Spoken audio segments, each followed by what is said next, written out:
YouTube, it's happening. It is Tuesday, December 31st, or New Year's Eve, as some call it. And we are going to talk about college football. Yes, I'm doing football. I'm only doing the playoff games, not the other games, because statistics actually matter for the playoff games. Because guess what? Those players are still on the team. So we're going to scroll down here. So there we go. We have 4 games. We have the Penn State Boise, and we got the 3 going on tomorrow. So we're going to break these games down. If you want the plays that I do in the video all typed out for you, like you see for every single sport I do, just go over to the HQ, sign up. Simple as that. Easy peasy there for you. So we have these 4 games. We're going to break them down and see if we can pick some winners. It was great last week. Went 3-1 last week, I believe. So it was a pretty much domination last week. The big teams beat up on the little teams. It's what you expect. So enough talking. Let's go ahead and jump to the first game right now. Okay, so the first game is obviously going to be Penn State and Boise because it's the only game that's happening tonight. The other 3 happening tomorrow. I'm going to say Saturday, probably often, but it's not Saturday. It's Wednesday. Today is Tuesday. And man, the schedule is so messed up. I can't keep track. So let's find the actual odds in this game. It looks like we have Penn State by 11 with a 53.5 total. So first off, we're going to look at both teams' schedules. Let's remind ourselves what they've done this year. Now, boys, you can see what they've done. They did it all this pretty good. Not good. Yeah, pretty good. Can't complain. You see their schedule. Now you see what conference they're in. You see what they play. Yeah, a lot of people are going to point to this Oregon game and say, "Oh, they lost by 3 at Oregon. Good job. Cool." Yeah, makes sense. But you also see they only beat Nevada by 7. They only beat Wyoming by 4. You gotta take the good with the bad. You gotta look at all this stuff. There's a couple points I've already thought about that we're gonna discuss here in a second once we look at the schedules. Penn State, they lost 2 games. They lost to Ohio State, which, hey, it's given. And they lost to Oregon. Played great both games. Good job. They also only beat Minnesota by 1 point. So teams are up and down like crazy. They went to overtime with USC. Kent State, good God. So Bowling Green, there we go. They only won by 7 over Bowling Green. Like, what? So, yeah, weird. Some weird scheduling going on. And then they beat the hell out of SMU last week because there's a theme to this playoffs. It's just going to be a theme probably every year in the playoffs until they change some seedings up. So, and what theme is it that we talk about here? So, we're looking at the numbers. A lot of people see the stats and they'll say, "Oh, well, Boise's good at running. Well, so is Penn State. Well, Penn State's good at defense.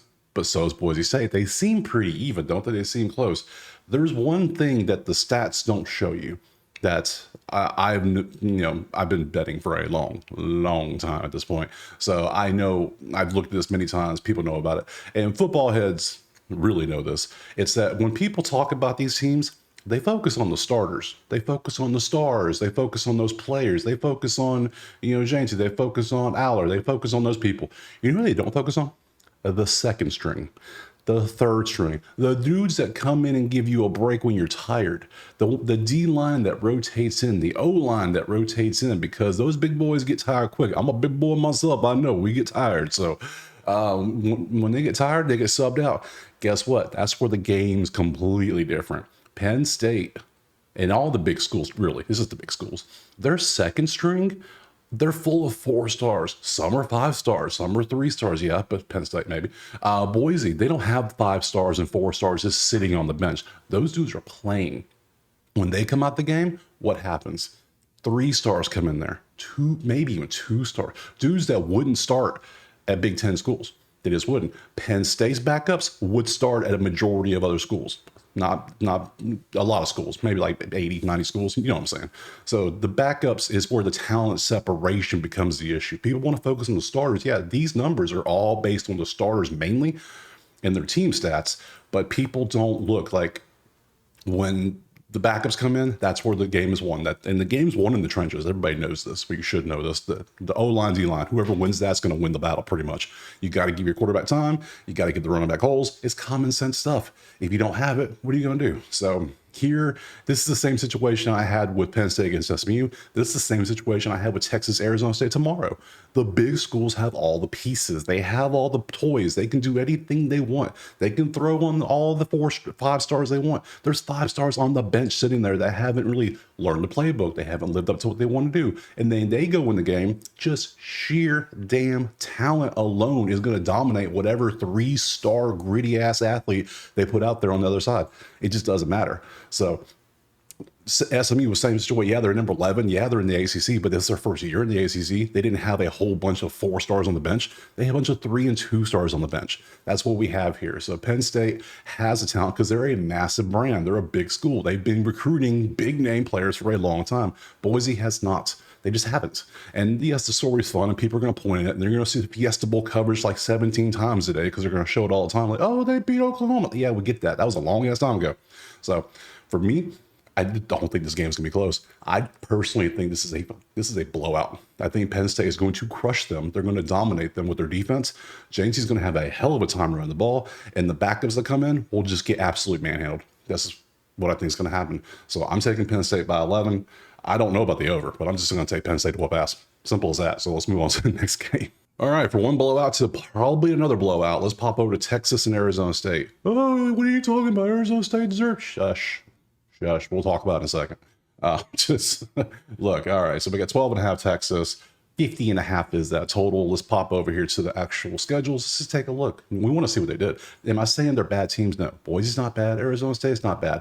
They're just outmatched. That's all it is.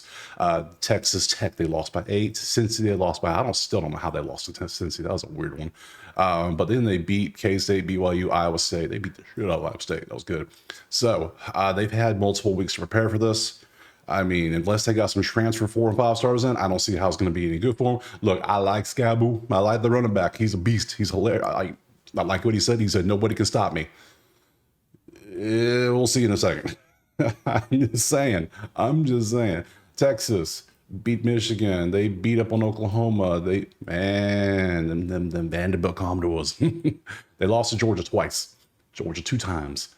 They are the new Georgia, and Georgia is the new Alabama. So that's just what it is. Let's see. They beat the hell out of Clemson. Now they're playing here. Cool. So, and yeah, cool. So let's pop over to the actual numbers. Here they are. They're both 11 and 2. You see what they are. 17. And if you notice, ESPN mainly is doing it. They're building this narrative like Texas offense isn't that good. Like, oh, they're not good. Oh, they're not good. Oh, Arch Manning should start. You notice that, right? They're pushing. They're saying, yeah, they're pushing like there's a quarterback controversy. There's not. They're pushing all this for narrative to get you to watch the game because they know it's not going to be a good game because it just never is in the college rounds like this. It just isn't. These two teams are not matched up evenly. There's not. So 17 versus 21, sure, yeah, rushing yards per game, that's great. They're 21st in the country against the teams of Kansas and Texas Tech and UCF.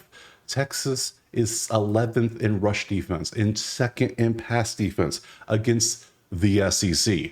So, which if you believe that the Big 12 or the ACC is comparable as a whole conference to the Big 10 or the SEC, quit that. It is a power 2 of those 2 conferences. It is a monster 2.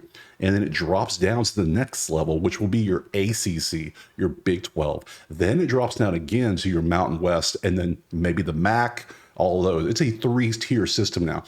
Big 12 and ACC is nowhere near the same level as the SEC and the Big 10. If you think that, stop. Get help. You need it because this isn't. It's 2 power conferences and everybody else. Texas is leading one of the power conferences. Their numbers speak for themselves. Texas should roll. Same situation, same story. Texas actually has 5 stars on their bench. We know for a fact there's 5 stars back there. Their backup quarterback, everybody thinks could start for 99% of the teams in the country. Who's Arizona State's backup quarterback? What happens? Had you seen Texas's D-line, right? Them boys are big. There's some big old monsters up there on the D-line and the O-line. You think Scott was going to have a good time running against that D-line? No, he might break off 1 or 2 occasionally on a rollout, but he's not. No, that O-line is going to get pushed. They're going to get pushed around a lot. But people are going to point out, well, Texas struggled with Clemson last week. Clemson has been a big brand for almost a decade now. I'm talking about national title brand where they have 4 and 5 stars on their team chilling, waiting to play. Arizona State don't have that. Remember, Arizona State was garbage literally 2 years ago. They weren't good. So now they're 11 and 2. Amazing year. I'm a big fan of Arizona State, but I'm sorry. I think the season ends here and it's not going to be pretty. It's going to be, I think Texas is going to roll. Give me Texas 12.5. I don't think it's close. I think it's going to be kind of boring. So And let's focus on the next game. Okay, we're moving on, but one more thing. You got to think of it this way also. Say Arizona State or Boise wins. What's the narrative going to be on all the media sites? ESPN. They're going to boast, oh, massive upset, Boise wins. Massive upset, Arizona State wins. What happens if in this game, one of these two teams win? Well, when they win. What happens if Ohio State wins? Is it a massive upset? No. If Oregon wins, is it a massive upset? No. It's not. In the next one, if Georgia Notre Dame wins, Notre Dame wins, is it a mass upset? No, it's not, because these are big established brands. But the two little dudes that are still left, they're the only two left. They are the ones that are going to get pushed to, oh, this is the Cinderella, and everybody loves the underdog. We know this. Cinderella stories are fun. I get it. They're fun to do, especially March Madness. Whew, can't wait for March to get here. But I'm not saying it can't happen. It could happen, but chances are it's slim. Could it happen? Absolutely. It's football. Any given Sunday, right? Anything can happen. So anyways, enough of that. Let's go. Actual good game.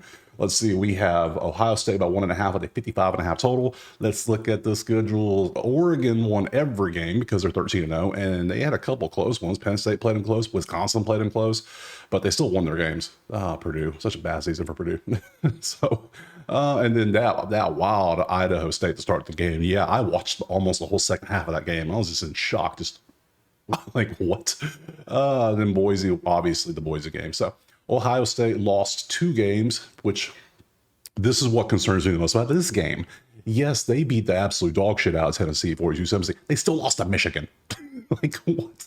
You lost to your rival, who isn't good. They were 6-5 at the time, or 5-6, whatever the hell they were. They aren't good, and you still lost the rivalry game. Like, what are we doing here? Like, come on. But you played great. They have the team that they went out and spent the money for the team. So, and Tennessee, yeah, great, good season, cool. I mean, yeah, let's just go. Let's just move on. We have good games. This should be a good game. I hope it's a good game. Number 1 pass defense, number 8 defense, number 9 pass defense, number 33 defense. I mean, it's the same team basically. They've already played once. They played to a 1-point loss. They lost by 1 at Oregon. It was an amazing game to watch. I have no clue. It's a reason why it's a 1.5 point spread. I don't know who the hell's going to win. I think I'm taking Oregon because I just don't trust Ohio State. If you can lose to a 6-6 Michigan team, you can lose anybody. So give me Oregon to cover next game. All right, last game of the day, Notre Dame and Georgia. Looks like we currently have Notre Dame's a 1.5 point favorite. Do remember, Georgia's quarterback Beck is out. He had an elbow, so they're on the back quarterback who I'm torn. He had that good first drive and where they scored the touchdown. Everybody was hype, and then he had that picture where he got hit and he was like, his leg was bent back and he was clearly unconscious, but yet everybody just kind of let that slide, and then he kept playing as I don't know what to do with him. So we have those two. Let's pop over and look at their actual what they've done. Georgia lost to Alabama. As they always do. That's his ritual at this point. And then he lost to Ole Miss somehow, randomly. So you had those 2 losses, but you beat Texas twice. That's pretty damn impressive. You beat the shit out of Clemson. You beat the shit out of Tennessee. I mean, yeah, so they're a very up and down team. Notre Dame beat A&M. They lost to the MAC team. I still don't know how. And Northern Illinois was like a 5-win team this year. Like, what did they end up being? Let's take a look. They were 8-5. Okay, I take that back. They were an 8-5 team, but still in the MAC. Come on, how do you lose this game? I still don't get it. Then you come out and just beat the hell out of Purdue. Poor Purdue. So, but then they won every other game, and the defense has been leading the way. Except for this USC game, the defense just took off. They didn't want to play. So we have those. Let's pop over here. All right, so we have numbers. Notre Dame. Riley Leonard's not the answer passing the ball. I don't understand why they got him as the quarterback anyway. Riley Leonard's a running dude. He doesn't throw that much. And it's clearly evident in the passing yards. Look at this column right here. The highest he had was 229 all year. That was his highest. Weird. Weird. They go from a pure passing team with Sam Hartman to this setup, and it just didn't make sense to me. But hey, the defense is literally carrying the team. So, I mean, 3rd in pass defense, 40th in rush, 35 in rush, 51. Their rush offense is not good, which is crazy because they had the transfer from Florida come in. You would think they would run the ball more, but then I don't know what they're doing. But that you can't really trust that passing because that's Carson Beck, and he ain't there. So, that kind of and that I don't know what to do in this game. This is the one game I don't know. Like, I kind of know. I knew I was going to take Oregon last game. I've been thinking Oregon all week because of I just can't get over Ohio State losing to a team like Michigan. Sorry, Michigan's just not good. They're just not. I understand it's a rivalry game. I understand weird shit happens, but you lost at home to a 6-6 team overall. Think of it that way. Georgia lost their quarterback. Oh, should they even be in the playoff because they lost the quarterback? Hush. I've seen that argument so many times. Notre Dame. Part of me wants to take Notre Dame, but part of me thinks Notre Dame should be in a conference, and their schedule is always kind of. But then they did beat up on. Oh yeah, they beat up on Indiana, the team, one of the most deserving teams ever in the playoffs. Cincinnati vibes is what they had. Literally Cincinnati vibes. Georgia, I gotta think of the whole team. You gotta think Georgia is literally loaded with 4 and 5 stars on their bench. They have freshmen that are 5 stars that have barely played. Notre Dame has some, not as many. Clearly not as many. What, if anything, I kind of want to take the under, but then I hate rooting unders, I'm going to tell you right now. So under 45.5. Let's just do it. We're going to take under 45.5. I don't know who's going to win this one. I have no damn clue. So I don't see Georgia scoring much because they're back at quarterback and they just don't run the ball well, as you can see. And Notre Dame's defense is really damn good. And Notre Dame's offense, they can't pass well, which that's Georgia's kind of weakness, but they run the ball well, which is kind of Georgia's strength. So, and Georgia should have more talent wise. And yeah, just give me the under 45. I'm hoping for like a 17-14 type of game. Be great. I'll take that. And we'll just finish it right there. So I will have, go to schedule. The next video I have will be for the next round of the playoff, which will be on these 2 days right here, the 9th and 10th. I'll put the video on the 9th covering this game here. And then the championship game is on the 20th this year. So I appreciate you being here. Drop a like, subscribe. If you want the play sent to you, join the HQ. It's for all sports I do videos for. And we will see you on the 9th for the next video.